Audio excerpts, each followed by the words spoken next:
शिवेंद्र, आप सभी को स्वागत करते हैं शिवेंद्र ब्लॉग में। तो कैसे हैं दोस्तों? उम्मीद करता हूँ आप लोग बहुत अच्छे होंगे।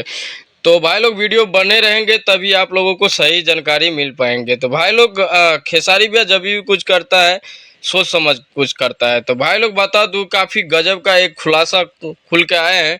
तो भाई लोग आप लोग ऋषभ का ब्लॉग देखते होंगे, खेसारी भैया का वो पुत्र है। तो भाई लोग बता दूं कि खेसारी भैया का पुत्र को मतलब बात कर रहे थे खेसारी भैया कि ऋषभ बोल रहे थे कि हमको पापा मतलब हमको ये स्टार बनाओगे, ये करोगे। तो भाई लोग बता दूं काफ़ी गजब का लगा सुनने में आए। तो भाई लोग बता दूं कि खेसारी भैया एक से एक बेर के देवी गीत लाने वाले हैं, 1 से 2 दिन के अंदर में। काफ़ी गजब का है।